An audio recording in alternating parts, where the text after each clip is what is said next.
welcome everyone. Thank you so much for joining us. My name is Malia and I am your captain for today. Today we have a special guest, of extra special guest, Bobbie Carlton. And before we get into this, share this live with at least 5 people because this session is going to be phenomenal. Bobbie Carlton, thank you so much for coming. And I'm going to just read a quick intro on you, though nothing quick intro on you is going to give you justice because you are one of the most phenomenal women I have met. Bobbie Carlton founded Innovation Women, which is the community that we're going to highlight today. Innovation Nights, Carlton PR and Marketing. She runs MySpeakerLeads and Lioness Magazine for female entrepreneur. She does her best to connect startups and small companies to the resources they need. If you are an event planner, she is the woman to go to fill those spots with women and brilliant people that are going to bring change to your organizations. Bobbie Carlton, thank you so much for joining the She Has. Bobbie, thank you for joining the She Has Infinite Potential panel. Women's History series. Thank you so much for joining us today. How are you? Good. I love the "I'm your captain" comment. That made me just so happy. Yes, because this is the ship. And every week this month, you guys, we are highlighting women who are making history. And we're talking about more women who are making history, all in honor of Women's History Month. So today, we're not just talking about one woman, but a community of women. Bobbie Carlton leads Innovation Women, which is where I came to know her, and a host of other phenomenal women. So Bobbie, tell me why, when I asked you who you wanted to spotlight in this session, instead of giving me one woman in history, why is it that you wanted to highlight the Innovation Women community? Well, first off, you're all Innovation Women members, and Yes. I cannot tell you like how happy, slightly teary happy it makes me when you came forward with the ship concept and the ship group. I was like, oh, that's so brilliant.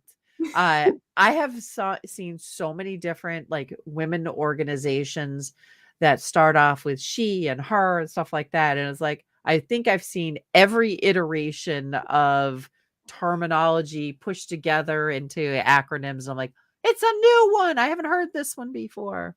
I have So to give creative. all the credit to Anne. In the middle of the night, Anne texts us and she's like, I have this idea. I have this idea. Buy the domain just in case. Let me know when you wake up in the morning. And what I love about SHIP, as well as the Innovation Women, is that they are so ready to get to work. And that's why Anne was just like, hey, I have this idea. Let's move forward. This panel has been able to do so many things in a short time because the women who encompass it, and they're all from Innovation Women. So tell me, Bobbie, why did you start this community? Well, I've been working in mostly the high tech field since the mid 80s. And a lot of times I am the only woman in the room. I spent a lot of time getting executives on stage at conferences and events. And probably for the first 20 years of my career, I never had a female client. Wow.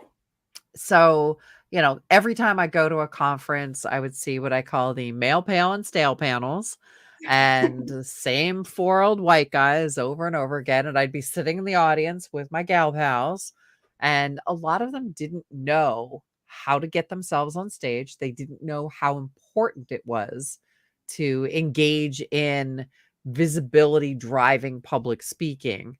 And I saw a real market need for not only the path to public speaking and being on stage, but also all of the education and the community support that we wrap around it. I love that. I love that. You saw a need and you went after it. And I think that's one of the themes that we're highlighting in this month is that women who are making history, they see a need and they're not waiting for somebody to say, hey, can you help us? They're taking action. So, Bobbie, what is one of the most special things that you've seen happen in your Innovation Women community? Oh my gosh. I I think the sharing that goes on. I think people have no issue sharing their knowledge with others that might not know all the secrets. And in the past, I've seen different organizations of speakers who don't share information. Mm, And I feel like the Innovation Women community is just a sharing community. Like, people have no problem, like, saying, "This is how I did it. This is how I got here. This is how you can get there too." yes, absolutely. And that's one of the things that was so attractive to me when I came across Innovation Women, because I had just left engineering, being one of the best engineers that I could possibly be, a global specialist, and walking into a whole new industry, not knowing really anything. And that going from being the expert to not knowing anything was very difficult for me. And so when I found Innovation Women and I would ask my questions, no one judged me. Everyone was very like, here's all the resources. I had to save the chats because they would share links, they would share their calendars, they would share their emails, because everyone wanted to see everyone's like succeed. And like you're saying, there was no holding back. And I think that's one of the wonderful things about Innovation Women community and community in general. So for women, especially in tech and areas that were not well represented, why do you think community is so important? Ah, there's something that, a few of my speakers who have done work in specifically in gender-oriented communities and sharing. One of them is one of the speakers who is a member of Innovation Women, Julia Geisman. She talks a lot about how often women are reluctant to share information and pull other women up, because for years it felt very much like there was only room for one woman at the top, and they had that spot, and they were scared. They were nervous about bringing up other women, and so they didn't help. So, I think that for me, creating a community where there was no downside to helping others, where Mhm. we could convene a community that would answer questions, that would be open about the information we had. I think that was what was incredibly important to me. I love that. Removing the risk, right? Yes. And really creating a safe place, not just like in the room, but just the community doesn't bring any risk or take from you. You can come, you can pour in, you can bring out. It's just the place for you to come in, and an extremely amazing resource for all of you speakers out there. If you do not have a community, I would like to personally invite you to Innovation Women, because it's fantastic. So, Bobbie, I know when you built Innovation Women, you thought a lot about bringing speakers into the industry. So, the way that our profiles are designed on your platform, the way that the cohort is designed to kind of get people started. But outside of just the speaker specifically, what are some best practices you have found in building community? Oh, oh, wow, there's so many different things, and the community, I feel like, really took off for Innovation Women when the pandemic started, because, Mhm. a lot of people said, "Oh my gosh, events are ending, there's no speaking opportunities." Well, that's when, of course, I get challenged and I'm like, "All right, we gotta fix this." I looked at it as an opportunity. One of the reasons that a lot of women say no to public speaking opportunities is they're busy, They have to travel for these speaking opportunities. They have to take time out of the office. Women are more likely to work part-time. It's hard to spend 3 days a week at a conference if you only work 3 days a week at your office. So I looked at the going virtual aspect of the pandemic as a great opportunity for women. And I felt like I could shift things into high gear at that point. So we had to get people comfortable on Zoom. I shifted my in-person office hours to Zoom immediately when the pandemic started. I think we're actually almost like exactly 3 years ago now. I know. Right? It's kind of crazy. And going virtual was just such a great opportunity for us. So we started just offering that time for people to connect. And that started to build up the community of people who could look each other in the eye, maybe not person to person, but virtual screen to virtual screen, and they could connect directly and they could share their knowledge. And over time, over the last 3 years, we did things like added breakout rooms, added some rules. I will fully admit there's a control freak factor that I play. For example, we have 15-second introductions. We have a timer, for God's sakes. And that is because we don't want to waste a huge amount of time with introductions. But at the same time, having introductions lets people know who's in the room. That's important. So it's not just me speaking at a bunch of people. It's a bunch of people who are talking to each other. So I don't want to have an ego about it. I don't want to be the center of attention, but at the same time, I do have to be in control to allow people to get the most out of it. I love that. I love that, Bobbie, because you saw the fear in the market as an opportunity, and you use that to challenge yourself and continue to find ways to service the women in your community. Like, first of all, pause and a hand clap, because that is when we go into unknown and scary situations, it's so easy to just double down on what you know, or just kind of put your feet in the mud and say, no, I don't want to. But you took it as an opportunity. You were like, well, how can we make this even better? And how can I help equip the people in my community with more skills that are going to service where this market is going? And another thing that I love, which I totally feel it, is that you are not the center of attention. Though you're like our mama in the room. You're like, hey, 15 seconds, please. Let's keep it, let everyone play nice. Okay. And you're Cut it out. Yeah, great stop about this car. Facilitating and managing us, but allowing us to kind of explore the space. And I think that's why over time we've been able to give you feedback, like maybe breakout rooms, or can we share? Can we save the chat? And we started saving the recordings, because some of those talks are really, really informative. Yeah. And you've responded to all of those things. And I think when you look at your community as not just you're the leader, but how can I service them and how can I help them, like a mommy does for her little munchkins. I think that is just, it goes a long, long way, and definitely something that I recognize as a member of the community. So thank you so much for taking that stance and really supporting us in variety of ways. But question for you, with your mommy hat on, do you ever have to manage conflict within your community?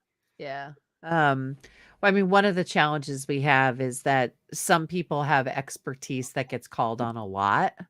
And I'm trying so hard to make sure that we spread the visibility around, because, now we're recording these sessions. There's 50, 60, 70, 80 people in the room. And that's great visibility for somebody who services this market as well as participates in it. So I want to make sure that more people speak to things than just a few people. So, I'm continually urging people, share the stage, share the spotlight. Let's hear from people who have questions. Let's not make this just a promotional sales fest. If you have things that are promotional, put them in the chat. At the same time, I know that people are coming in new. They don't know the rules yet. They don't know how to engage yet. And I feel like probably the best case for most people is you come a few times. You get the lay of the land, or maybe you listen to one of the recordings in the green room. Yeah. So these are the types of things that I'm learning as well, that I do have to kind of back channel sometimes to people and go, hey, give somebody else a chance. That's important. Recently, we started doing breakout rooms, and that has been another change and addition to what it is we're offering. Yeah, like there are things like that where it's like, okay, let's stop the Q&A, let's stop the discussion, and let's offer breakout rooms so people can go off and have one-to-one conversations. I love So that. I it's love lots of that. new innovations, lots of changes. And actually, you asked me earlier, like when community stuff. I think the innovation community really went to the next level when we named it. Like for the longest time, I was like, coffee hour, innovation women chat. Like I didn't have a real good name for it. And then one of the sayings I've had a lot is speakers need speaker friends. And when we got to speaker friend and speaker friend Friday, that's when it really took off. Yeah. Speaker Friend Friday. Bring a friend. And I think that's probably helped it grow. Yep. Because when I was invited, somebody was like, oh, there's this speaker friend thing. And it just seemed so easy to step in and be like, oh, let's see what this is about, rather than, oh, here's this I don't know, random chat that happens on like It was random chat for a long time. random chat. So name and when you name things, right, they start to get their own identity. They start to grow and then you start to learn them and everything. So I think that is a great tip for all of you community builders on the line. I want to just take a second to explain kind of how SHIP came to be. And it is truly a testament to the Innovation Women platform and the cohort and the community that Bobbie has built. So Bobbie has you start going to Speaker Friend Fridays and you're like, I think I need a little bit more hands-on help. They have a 4-week program, a cohort program, Kickstart cohort, to kind of help you get a wrap around things and get started really as a speaker. And I needed it when I came to the community. So I signed up, and one of the homework assignments was to start applying for conferences. Obviously, you're a speaker, you got to apply. And one of the challenges, like the bonus extra credit that Bobbie gave us, was if you see that a conference is looking for a panel, ask the community, the women of Innovation Women, if anybody wants to be on it with you. So that's what I did. And maybe about 3 months later, we're now a full organization running our own summits and all of these other things, speaking at global conferences, multiple of us speaking at global conferences, growing our businesses together, supporting each other, helping each other get through personal trials as well. Like so much has happened. And it was all from a homework assignment from Bobbie's cohort, because she built this community to really help you build a life as a speaker, build a business as a speaker. And so SHIP today would not be here if it weren't for all of the things that you've put in place. So Bobbie, I want to personally thank you for all of your hard work in creating Innovation Women and creating this community and all of the things that go with it, because I would not have met my SHIP speaker friends, crewmates, if that were not the case. So I'm super excited to have you today. Thank you so much, Bobbie. But before we wrap it up, I want to know, and I hope I'm not trying to spoil anything, but what are some of your future hopes and visions for Innovation Women? So, Innovation Women is a mission-based organization. 2/3 of all conference speakers are men, which obviously leaves women out of a lot of conversations. And, don't even get me started on the lack of other diversity. But if I looked at the data from 2019, which is when the last data was collected on the gender balance topic, they looked at something like 60,000 speakers in a year. So if we say 2/3 of them are men, if we get 2,500 additional women on stage every month, we will have achieved some measure of gender equity. So if I look at Innovation Women, and I say, okay, if I had 10,000 women on the platform and each one of them just did 3 or 4 additional speaking engagements a year over and above what they currently do, that is our 2,500 a month. So that's my goal. I like numbers. I'm very You specific like that way. I like numbers. And so that's my big goal. I But my bigger like kind of wishes, like the fantasy is when I get women who are like, I would never get on stage. I don't know what to speak about. Why should I do that? Like every time I can help somebody answer those questions and show them that this is the way that we get paid equally, how we get more women on boards, how we get more women in the C-suite, how we fund our startups. I mean, oh my God, the numbers around female founders bullshit. and venture capital are horrific. Mhm. Unbelievably bad. Like literally less than 2% right now of all venture capital money goes to women-founded companies. So Wow. these are all things that we can drive or impact through public speaking. So it's not just get them on stage, it's get on stage and get that visibility that helps drive businesses and careers. I love that, Bobbie. You are changing the world. One stage at a time, you are changing the world, and I love that. I love that your goal is for the larger community, is for all of us to have access and understand how to bring our brilliance to the world and make it a better place.